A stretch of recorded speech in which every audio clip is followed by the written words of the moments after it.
I'm the executive assistant to a domineering CEO. In public, I'm the polished, professional, ice-cold corporate drone. In private, I'm the head concierge to his revolving door harem, tasked with everything from paying off the women he's tired of to buying lingerie for the current flavor of the week. Until the day my boss's fiancée, a powerful heiress in her own right, suddenly announced she was going to steal me away from him. "Stop working for him," she said. "Come work for me." I am a CEO's assistant. The rain was coming down in sheets. I stood there, holding an umbrella, face set in a mask of cold indifference, a single credit card pinched between my fingers. Across from me, a soaked-to-the-bone ingenue with tear-rimmed eyes looked up at me, a picture of tragic beauty in the downpour. "He wouldn't do this to me," she whimpered. "Who sent you? Who are you to tear us apart? Why isn't she using an umbrella?" No, focus. I had to maintain my professional image. I kept my voice devoid of emotion. "Miss Jiang, this is the CEO's decision. Please have some self-respect. He's just going to pay me off? Are all our memories, everything we shared, something you can put a price on?" "Miss Jiang, you've known each other for 3 days. 3 days was enough for my love for him to become immeasurable. People like you would never understand." The girl lost control, covering her face as she sobbed. "Fine, then I'll just take it back. This is the compensation he owes me." "Wow." She snatched the card from my hand and ran off, crying into the rain. I didn't move. I just stood there and started timer on my watch. 20 minutes later, she returned, now holding an umbrella. "Miss, what's the pin?" "I am a CEO's assistant. Today, girlfriend number 2, Sarah, came to see him." The CEO, Damien Thorne, stood by the floor-to-ceiling windows of his office on the 100th floor, his chiseled jawline on full display as he surveyed his corporate empire below. "Ava, have the clothes on the sofa dry cleaned," he commanded. "Yes, Mr. Thorne." As I moved to pick them up, Sarah gasped in disbelief. "Is that how he normally treats you?" She spun around to face Damien, her body swaying as if she might faint, tears already welling in her eyes. "Everyone deserves dignity. How can you order her around like that? Just because she works for you, you think you can treat her however you want. Me, it's just a dry cleaning run. I never realized you had so little respect for other people. She may not be rich, but she is not your plaything to command at will." "Me, huh?" Sarah continued her tirade, and Damien's face grew darker by the second, his jaw clenched. "Ava, hey, what does this have to do with me?" But as the CEO's assistant, it was my duty to charge into the line of fire when my boss was in trouble. Right now, I was the guardian of his love life. I stepped in front of him, a model of righteous indignation. "Number 2, Miss Shun, that's not what the CEO meant. You've misunderstood. He's not that kind of person." Sarah grabbed my hand, her face a mask of anguish. "Don't say another word. I understand everything. I will help you get away from him. I won't let him trample on you anymore. Please, for the love of God, shut up. You don't understand squat. He pays me $7,000 a month." In the end, Sarah fled in a storm of tears. Damien chased after her. I followed, clutching the clothes that needed to be dry cleaned. The money's hard to earn, and the job sucks. That night, I brought the freshly cleaned clothes to Damien's exclusive penthouse overlooking the Hudson River. The person who opened the door was Sarah, girlfriend number 2. Her face was flushed, her expression shy. I knew instantly what had happened and gave a mental thumbs up to my boss. That's the CEO for you. In just a few hours, he'd conquered her with his usual brand of overwhelming charm. After a fraction of a second, I adjusted my expression, swapping the Ava Lee executive assistant name tag on my lapel for one that read Ava Lee, house manager. I spoke with practiced solemnity. "Miss Shun, you're the first woman the CEO has ever brought home." After tidying up Damien's domestic affairs, I headed home, passing a trendy downtown bar on the way. Under the dim lights, a figure leaned against a luxury car. Tall, slender, with skin that seemed to glow under the amber streetlights, revealing a face more stunning than any movie star's. People kept trying to approach, but they were all deterred by an aura of cool, aristocratic elegance. Miss Sterling? Isabel Sterling. Unlike the disposable women in Damien's life, she was a true heiress, the CEO's official fiancée. My future boss. Her eyes lifted slightly, noticed me, and she beckoned me over with a wave of her hand. As I got closer, she stumbled and practically draped herself over me. The strong scent of alcohol hit me like a wall. "You're here," she murmured, and then her hand started to wander. "What the hell? Is this the same Isabel Sterling who ran Sterling Corp with an iron fist, the untouchable Ice Queen?" I quickly grabbed her restless hands. "Miss Sterling, you're drunk. Let me take you home." She looked up, her eyes hazy. I want to hug you." She must have mistaken me for someone else. I never pegged her as a clingy drunk. How about we go home first, and then we can hug? I couldn't just leave her here. I half coaxed, half pushed her toward her car. Isabel's cloudy eyes lit up. Okay. She gave me an address. On the way, she sat quietly in the back seat, no longer touching me. But every time I glanced in the rearview mirror, my eyes met her deep, intense gaze. The cars I usually drove had those privacy dividers, so I wasn't used to this kind of direct eye contact. The car pulled into the underground garage of an exclusive Upper East Side apartment building. I helped her upstairs. The whole way, she clung to me, nuzzling against my neck like a giant, affectionate ragdoll cat. Inside, I set her down on the sofa, but the moment I turned, she was on me again, a wounded look in her eyes. You said we could hug when we got back. All right. Hugs, hugs. I dragged my human-sized cat to the bathroom and started running the water. You're all sticky, I said softly. How about an ice bath? Isabel let go, blinked, and one of her hands went to the buttons on her blouse. Whoa, hold on, I'm still here. I turned to bolt from the bathroom. My hand was on the doorknob when I heard her voice from behind me. You wash me. 3,000. Miss Sterling, I don't think that's appropriate. Even if we're both women. Seeing my hesitation, she upped the offer. 5,000. I'll Venmo you. The second I'm clean. $5,000, not 500. It would be rude to hesitate any longer. The CEO of Sterling Corp wouldn't stiff a lowly corporate drone like me. I spun around and practically fell at her feet, hugging her leg. Ma'am, how would you like to be bathed? I stood by the bed, blow-drying Isabel's hair. The water seemed to have sobered her up a little, but her eyes were still hazy with intoxication. My mind kept replaying images from a bath. That body, those legs, compared to my own, the sight had made me blush furiously. Venmo notification. You've received $5,000 from Isabel Sterling. Money in hand, I completed my duties diligently. After her hair was dry, I tucked her into bed, switched off the light, and offered a brilliant smile. Well, Miss Sterling, I'll be going now. I turned to leave. Suddenly, a strong force pulled me back. My body lost its balance, and I tumbled backward on a soft bed, the fall leaving me dazed. Before I could get up, Isabel flipped over and sat astride me in the darkness. My hands were pinned above my head. Her silk robe had fallen open in the movement, and strands of her still damp hair brushed against my face, tickling me. Miss Sterling. She pressed a finger to my lips, cutting me off. Shoo. In the dark, her gaze was like a torch, her eyes smoldering. Her lips parted slightly. Stop working for him. Come work for me. I fled back to my place like I was running for my life. That night, I tossed and turned in my small rental, unable to sleep. It was strange, but I could hear a heartbeat coming from my pillow. I grabbed my phone and Googled it. Heartbeat sound coming from pillow? Answer. Could be a symptom of anxiety or nervous exhaustion. I breathed a sigh of relief. For a second, I thought my pillow had come to life. I gave the pillow 2 solid punches. Knock it off, you damn thing. A girl's gotta sleep. The next day, I showed up to work with dark circles under my eyes, clutching coffee. A colleague asked, Ava, your eyes? I answered calmly, oh, it's nothing. My pillow had a nervous breakdown last night. I was up all night, comforting it. My colleague. I was so tired of my desk, I was practically falling asleep. I didn't notice someone approach until a light tap on my desk made me jump to my feet. It was Isabel Sterling. Miss Sterling. She was completely sober now, exuding an air of cool composure. I figured what she said yesterday was just drunken nonsense, that she'd mistaken me for someone else. Have you considered what I said yesterday? She asked, shattering my thoughts. Come work for me. This was a real poaching attempt. Before I could answer, a mocking voice cut in. Isabel, we're not even married yet, and you're already trying to steal my people? He continued, I told you, this is a corporate merger. I'm not going to have just one woman in my life. But don't worry, with Sterling Corp backing you, you'll always be my official wife. Any kids my other women, Hal will just call you Andy. You don't have to pull these stunts to get my attention. Me? What is this garbage he's spewing? Isabel ignored the brain-dead amoeba completely. She leaned over the desk, her focus entirely on me. Whatever he's paying you, I'll double it. Yes, Miss Sterling. How can I be of service? Damien, ignored like an irrelevant clown, flew into a rage. Are you two pretending I'm not here? Isabel, these little games of yours won't work on me. I suggest you give up this fantasy that I'll ever fall in love with you. What do you do when a dog won't stop barking? I turn to my new boss. Miss Sterling, if I do something out of line, you'll have my back, right?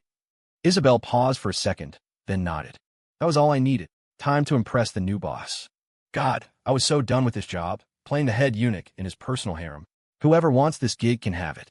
Before he could finish his barking, I grabbed the coffee I'd been nursing and threw it straight in Damien Thorne's face. He never expected I'd dare to do that. While he was stunned, I vaulted over my desk, got right in his face, grabbed him by the collar, and landed 2 sharp slaps across his cheek. Everyone in the office froze. I lectured him as I slapped him. Damien, is that any way to talk to Miss Sterling? Did your mother never teach you to respect women? A man with no self-respect is like rotten produce. You're a spoiled cucumber, and you think that's something to be proud of, huh? Those 2 slaps were the product of years of pent-up frustration. They were loud, solid, and landed with deadly precision. They left the spoiled cucumber's head ringing, stunned and humiliated. He clutched his face, furious, and ordered someone to teach me a lesson. A group of black-suited bodyguards suddenly appeared, surrounding me. They cracked their knuckles, their faces menacing, ready to do God knows what to me. I wasn't scared in the slightest. What's the worst they could do? Kill me. I could still run my mouth. Wait. Isabel stepped in just in time, pulling me behind her and stopping the impending assault. She made a phone call. A moment later, there was a commotion near the elevators. We could hear the logistics manager shouting, "Who are you people? Hey, you can't go in there." 2 minutes later, a sea of men in black suits filled the doorway to the CEO's office. They formed neat rows and bowed to Isabel. "Miss Sterling." Holy crap. Fighting fire with fire. Isabel was seriously impressive. A total badass. I felt incredibly cocky. Hiding behind her, I flipped Damien the bird. Riding someone else's coattails was my specialty. Isabel said, her hands in her pockets. Her voice was calm, but carried an undercurrent of pressure as she looked coolly at Damien. "Ava Lee is with me now." "Mr. Thorne, are you sure you want to touch her?" For years, the Thorne and Sterling corporations had been evenly matched. Faced with pressure from Sterling Corp., Damien had no choice but to let me go. A black Bentley was waiting at the company entrance. As we approached, a chauffeur bowed and opened the door. "Get in. I'll take you home." I could feel Damien's eyes stabbing daggers at me from the top floor, even through the glass. "But why aren't you getting in?" Isabel's hand rested on my back, gently tracing my spine. "Don't be shy." A shiver ran through me. "It's not that, Miss Sterling." I pointed to a tree across the street. "My electric scooter is over there." Isabel's gaze followed my finger. For a rare moment, she was silent. After a few seconds, she said, "My apologies. That was thoughtless of me." One moment. She made another call. A minute later, a hulking bodyguard in a suit and black sunglasses across the street gave us a firm okay sign. His expression was dead serious as he put on a helmet decorated with cartoon cats and rode off on my little pink scooter. "He'll make sure your scooter gets home safely." With that worry gone, I hopped into the car. Isabel was flipping through today's financial news on a tablet as the car pulled away. "Why don't you have a car? Don't you like driving?" "Me? Do I not go to Harvard because I don't like Harvard? Do I come to work because I love working? God, I swear, you rich people live on another planet." "Miss Sterling, because I don't have any money." The next thing I heard was the most soul-crushing question of my entire career. "If you don't have money, why don't you ask me for it?" I was confused. Even though I'd made a nice chunk of change from her in the last couple of days, I knew my place. How was I supposed to ask? Knock on the Sterling Corp CEO's office door and say, "Hi, Miss Sterling, I'm the executive assistant to your super annoying fiancé. We've never really met, and you don't seem to know who I am, but could you please give me some money?" The car fell silent. "Miss, the usual place?" the chauffeur asked respectfully from the front. Isabel had him drive around downtown, not in the direction of my apartment. We finally stopped by the river, and she got out of the car. "Where the boss goes, I go." I quickly followed her out. Isabel leaned her tall frame against the railing, pulled a cigarette from her pocket, and lit it. The evening river breeze lifted the hem of her coat and ruffled her hair. The smoke mingled with the sunset, casting a haze over her beautiful face. But seriously, why are we standing by a river freezing our butts off? Trying to figure out the boss is impossible. Her question must have been a test, and my answer must have been wrong. I had to break the silence. I took a deep breath, trying to figure out what to say. My brain cycled through a bunch of weird options, and before I could stop it, one of the cheesy lines I used to placate Damien's girlfriend slipped out. "Miss Sterling, the CEO hasn't smiled in a long time. I can tell. He really, really likes you." "Me? Isabel. Great. I should just die. This river's sole purpose is for me to jump into it right now." I try to backtrack. Isabel snuffed out her cigarette with a soft laugh. A force pulled on my hand, and suddenly I was in her arms. She was tall, and in heels, she was nearly a head taller than me. She leaned down, her lips close to my ear, like an enchanting siren. But I like you. I froze. My brain shut down. Isabel laughed, released me as if she'd just been teasing, and then carefully rewrapped my scarf around my neck before taking me home. As she dropped me off, she ruffled my hair. I'll pick you up tomorrow at 8. She left me standing there, completely bewildered. The next day, Isabel personally walked me down to HR to get registered. I was assigned my new role, handling all of Isabel's personal affairs. Another executive assistant, Leo, was responsible for meeting schedules and project coordination. Leo showed me around the office, explained my duties, and handed me a stack of files. Ava, take a look through these. It's got the employee handbook, company policies. I flipped through a couple of pages and glanced at a title. Owned by the billionaire.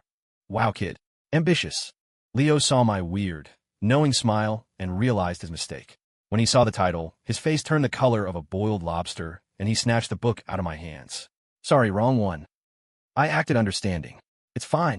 This is a big-time company, after all. Very progressive. There was a meeting that afternoon.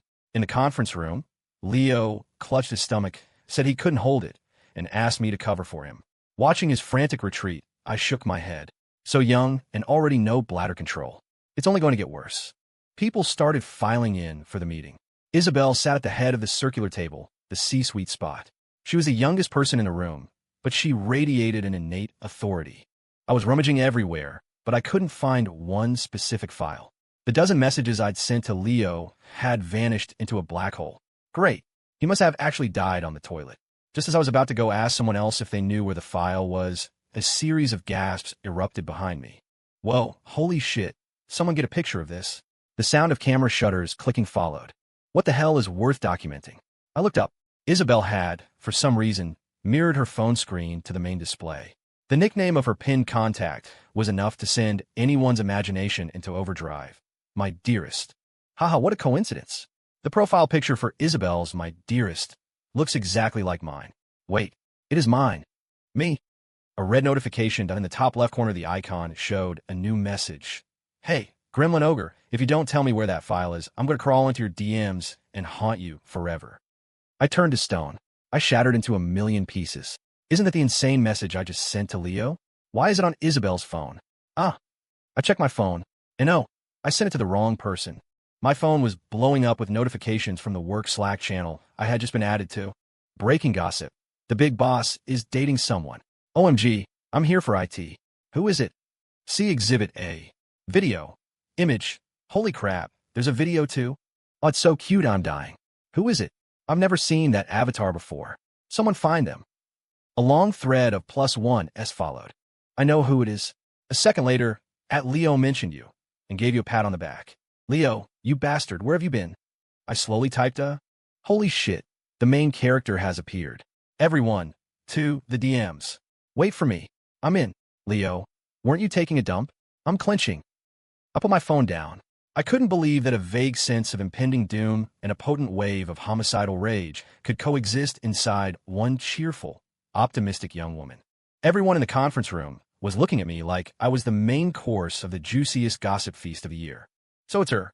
No wonder the boss personally walked her into HR this morning. A small smile played on Isabel's lips. Her voice was laced with a hint of indulgence.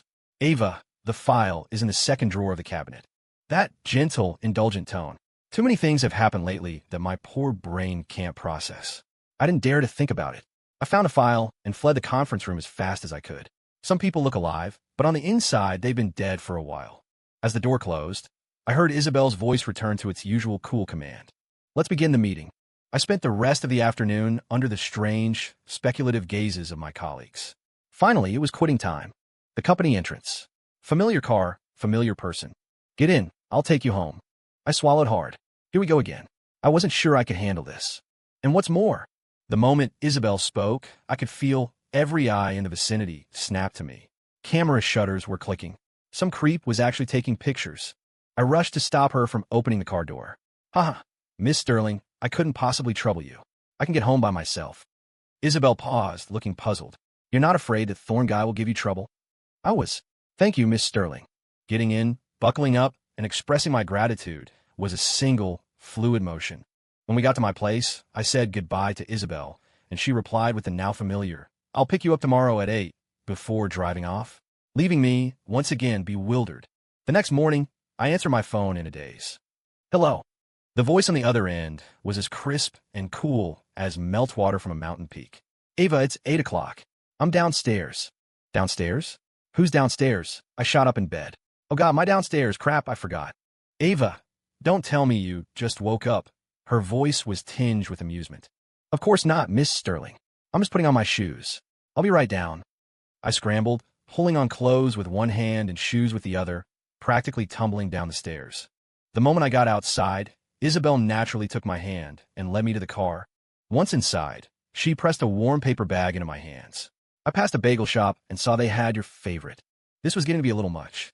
Also, how did she know what my favorite was? I didn't dare say it, didn't dare ask. Miss Sterling, you really don't have to do all this. We live in a society with laws. Mr.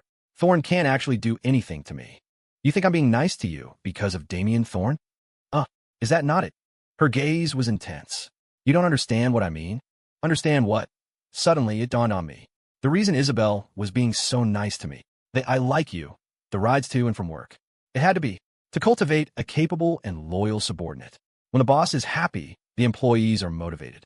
That had to be it. Such flawless logic. I nodded confidently. Miss Sterling, I understand completely. Don't worry, I won't let you down. I will become your most outstanding employee. I'd been at Sterling Corp for a month when rumors started circulating that Isabel was getting engaged. Miss Sterling, I heard you're getting engaged. I finally couldn't help but ask one day as she was driving me home from work. That's right, Isabel nodded faintly. I craned my neck, probing. To Mr. Thorne. Why would you think it's him? My engagement to him has been called off. You don't have to worry.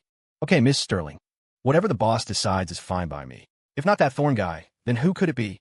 I racked my brain, thinking of all the men around Isabel. The answer was obvious. Leo, brilliant. He actually did it. He went over the boss and clawed his way to the top. I hope that when he's the boss's husband, he won't forget about me, his former colleague still struggling at the bottom of the corporate ladder. When we got to my building, Isabel let me out. Same time tomorrow. 8 o'clock. Yes, Miss Sterling. I replied dutifully, waving goodbye. As the taillights disappeared around the corner, I felt a strange pang. For over a month, Isabel had waited for me at the office to take me home and pick me up from my apartment every morning.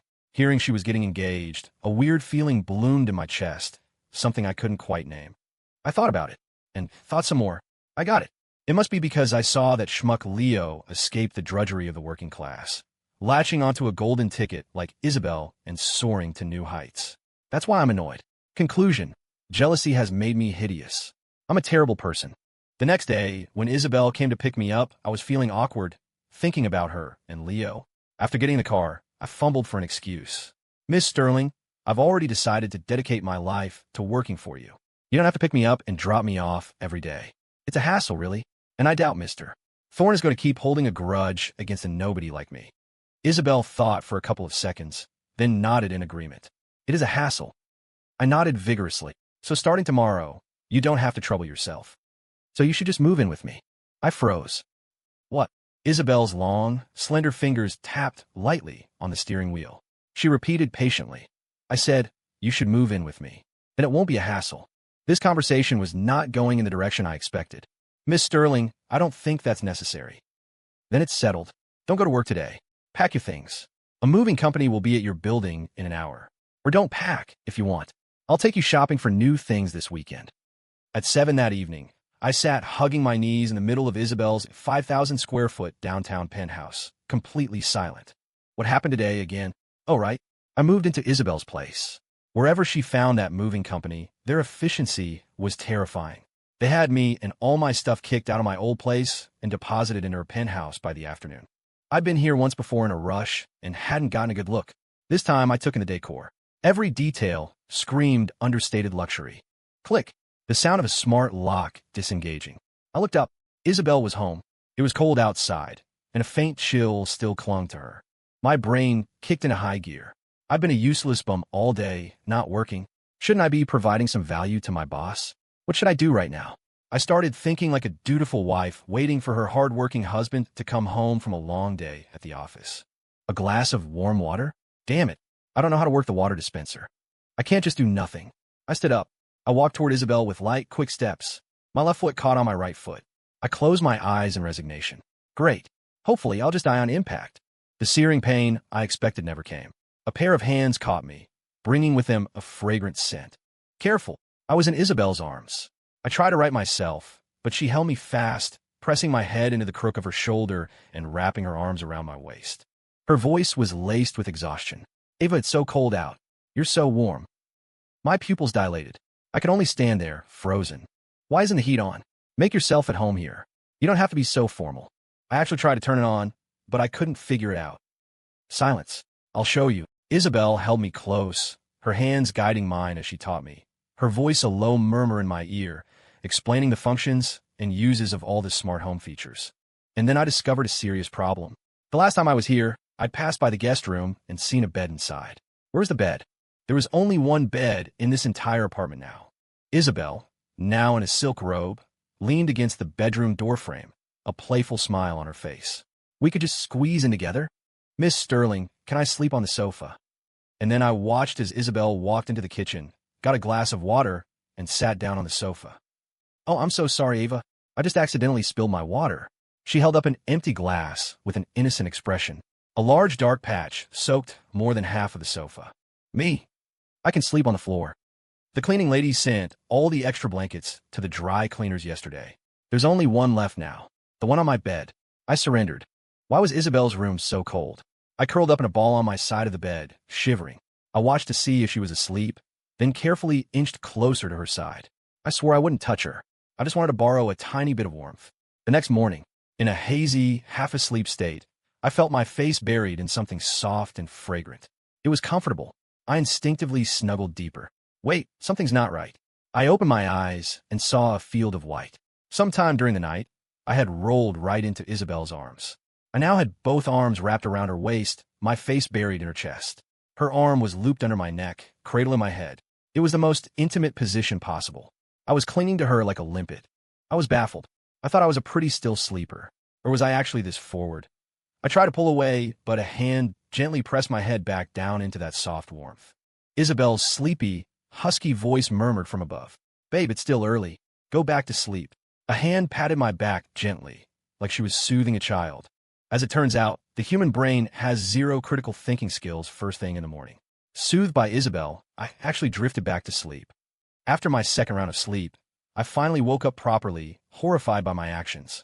Isabel was already awake. She was propped up on one elbow, gently twirling a strand of my hair with hers. Seeing me awake, a radiant smile bloomed on her stunning face, making her look like a siren luring sailors in the morning light. The siren spoke. Morning, babe. My pupils went into another violent earthquake. Where's Isabel Sterling? Tell her to get out here. A shrill female voice echoed through the lobby in the morning. What the hell? Who does she think she is, talking to our CEO like that? I rolled up my sleeves and marched toward the elevators. I was going to see just who was so arrogant. Leo quickly grabbed my arm. Ava, don't. That one's bad news. You know her. The sharp clack, clack, clack of high heels approached. I turned to see a man and a woman. The woman looked a little older, but was well-preserved. She was the source of the shouting. The man trailed behind her, young, hands in his pockets, walking with a lazy, arrogant swagger, a classic spoiled brat. Leo hurried forward, forcing a smile. Miss Cynthia, the CEO, is in a meeting. If you have a message, you can give it to me. The arrogant woman, Cynthia, looked Leo up and down and rolled her eyes. You're just one of Isabel's dogs. What give you the right to speak to me? Get out of my way. Tell Isabel to come out. The spoiled brat wasn't just standing there, either. He was leering at me, his gaze slimy. He gave me a low whistle. Hey, gorgeous. Want to exchange numbers? I'd rather exchange them with your mom. Ooh, feisty. I like it. While Leo tried to placate Cynthia, the brat was busy trying to mentally undress me. The commotion grew, and a crowd of colleagues started to form. The crowd parted to let a figure through. A voice, polite yet distant, cut through the noise. Aunt Cynthia, what brings you here? It was Isabel, Aunt. So they were family. No wonder security hadn't thrown them out for causing such a scene. Isabel, on what authority did you fire my son from his company? Cynthia shrieked, pointing a finger at Isabel, her voice growing more shrill and spiteful. Don't think you can do whatever you want just because you're the CEO. Who do you think you are? My son is the eldest grandson of the Sterling family. Everything this family owns will be his one day. You're just keeping it warm for him. What right do you have to fire him? embezzling company funds, cooking the books, leaking crucial information to a rival company during his drunken escapades. Isabel lifted her gaze, her eyes cold as ice, delivering a devastating counterattack. If it weren't for the fact that he's a Sterling, he'd be eating prison food right now. Cynthia must have known what a degenerate her son was, because her righteous fury deflated, though her mouth kept running. So what?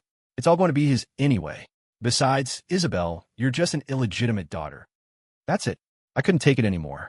I stormed into the nearest restroom, grabbed a mop, and for good measure, swished it around in a toilet bowl to make sure it was extra ripe.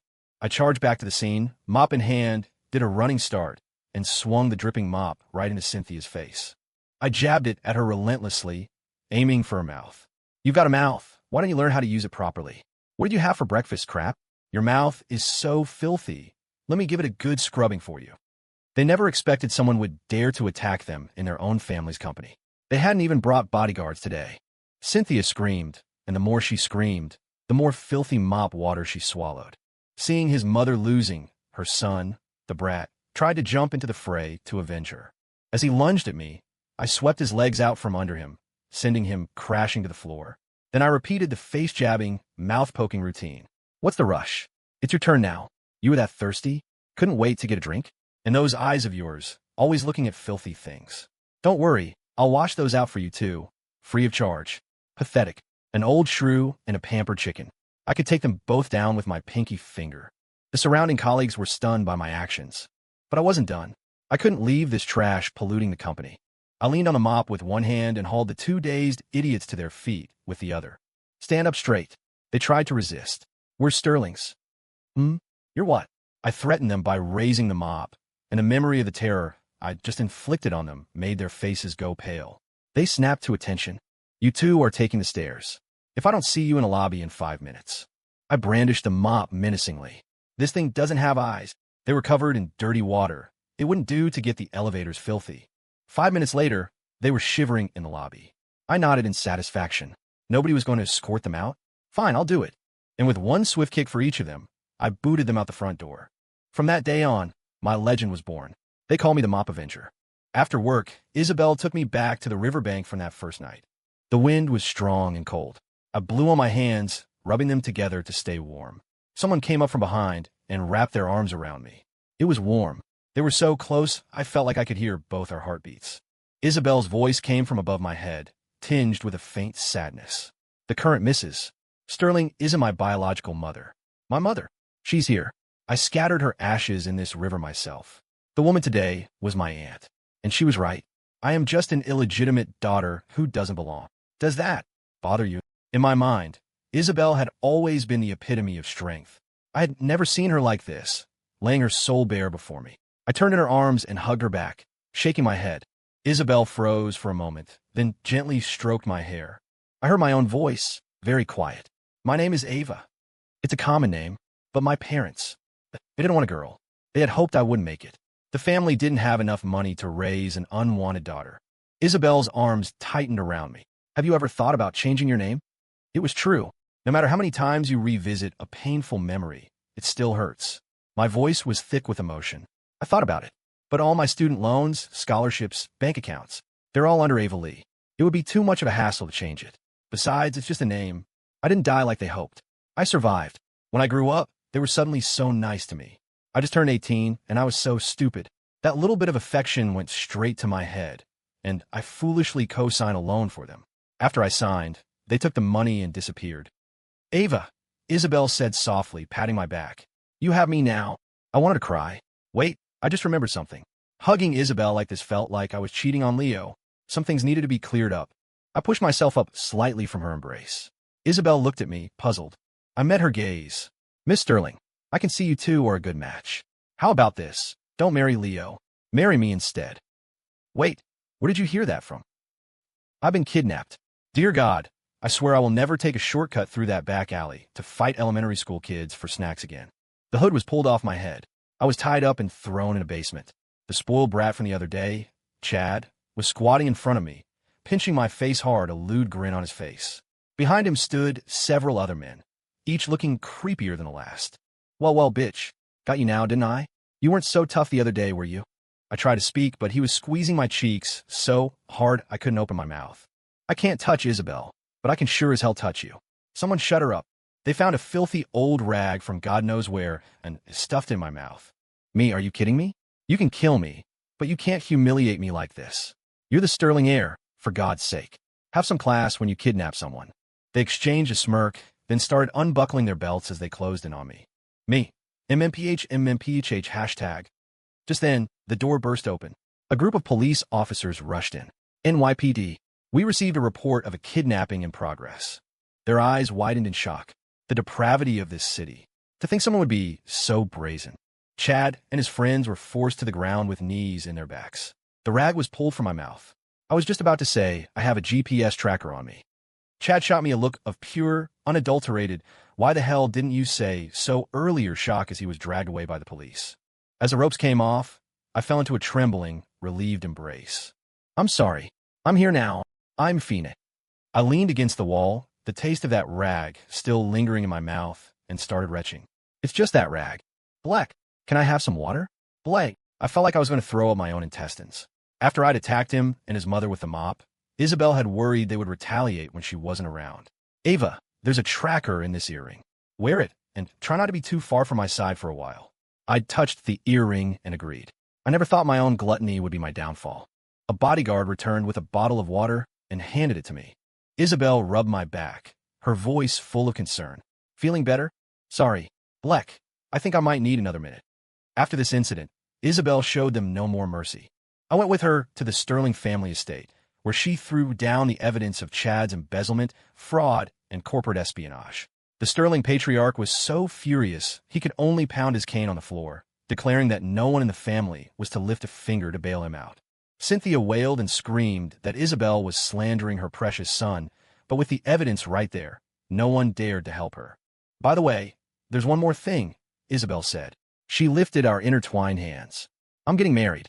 To her. Cynthia rushed at us, screaming, Isabel, have you no respect for us? She's a woman. Isabel retorted coldly. I'm informing you, not consulting you. Besides, you should be more worried about your son. Kidnapping is not a minor offense. Isabel pulled me away, leaving the rest of the family to stare at each other in stunned silence. Before we left, I shot a goofy face at Cynthia, which made her practically jump with rage. Outside the main gate, the chauffeur was already waiting. He opened the car door for us. Miss Sterling, Miss Lee, the plane is ready.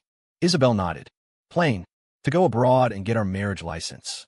Seeing my confusion, Isabel put on a pitiful expression, a complete 180 from the titan of industry she'd been inside the mansion. We've already slept together. You're not going to refuse to make an honest woman out of me, are you? Slept together? I hadn't done anything to her. The way she said it made me sound like some hit-it-and-quit-it scumbag. Miss Sterling, that's not what I meant. So you agree? Isabel's eyes crinkled in a smile. No, Miss Sterling, this is all too fast. I'm not ready. Isabel's shoulders slumped. Her whole demeanor darkened, as if my words had dealt her a mortal wound. Me? Okay, I agree. Let's go get married right now. It was my first time on a private jet. An entire legal team was on board with us. A mountain of documents was placed in front of me. Following the lawyer's instructions, I signed everything in a daze until I reached the last page and saw the words Asset Transfer Agreement. Recipient, Ava Lee. The transferred assets included real estate, stock portfolios, and a very, very long string of Arabic numerals that made my eyes go wide again. $30 million. My eyes have been through so many shocks lately they were starting to twitch. My hand trembled. This is all mine. Isabel's eyes danced with laughter. I'm home. It's all yours. She took a step back and produced a ring from somewhere. The diamond on it was blinding. She knelt on one knee, her expression full of love. So, Ava, will you marry me? I, Isabel Sterling, want to share everything I have with you for the rest of my life. Who could possibly resist that? I nodded furiously, letting her slide the ring onto my finger. Wait, am I really allowed to accept something this huge? We were flying high above the Atlantic Ocean. Isabel rested her forehead against mine, her voice soft and full of affection. You have to pay me back. You can pay me back with the rest of your life. Epilogue: there were a lot of stray cats on campus. When I was in grad school, I'd often see a girl feeding a calico cat in the bushes behind the lab building. She would show up every day at noon, sharp, calling out the name she'd given the cat. I think it was something like Stumpy. Stumpy, don't worry about being a little funny looking. Every cat has its own unique appeal. See, you appealed to me, didn't you? I was sitting on a low ledge behind the bushes and almost laughed out loud. And now you've appealed to me.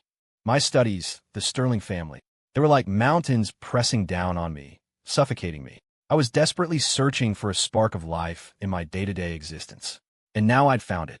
Every day at noon, I would take my research materials and sit on that ledge, waiting for her to come feed the cat. Sometimes she came alone, sometimes with a friend. I thought we agreed I'd do dinner and you'd do lunch. That's 2 meals a day. How did Stumpy get so fat? 3 meals. I had already fed him once when I came in that morning. Maybe he just has a fast metabolism. After they left, I'd pick up Stumpy. He would purr my arms, and I'd scratch him under the chin. You're not that funny looking. The seasons changed. Stumpy got fatter, and I was about to graduate. The family had arranged for me to continue my studies abroad, and I suddenly realized I didn't even know the girl's name. I asked a younger student from my department. He glanced over, and his face immediately turned red. Oh, you mean her? That's Ava Lee. She's pretty well known in the business school. Everyone says she's really pretty. I couldn't help but tease him. And what do you think? His face got even redder. He stammered, I think she's really pretty too. Ava Lee. I repeated the name to myself. Later, I went abroad. After finishing my degree, I returned to take over Sterling Corp. The name Ava Lee always lingered in the back of my mind. During meetings, I'd often wonder, what's she doing now? Is she doing okay? After coming back, I wanted to adopt Stumpy, but I couldn't find him in his usual spot by the bushes. It made sense. So much time had passed. Someone had probably taken him home.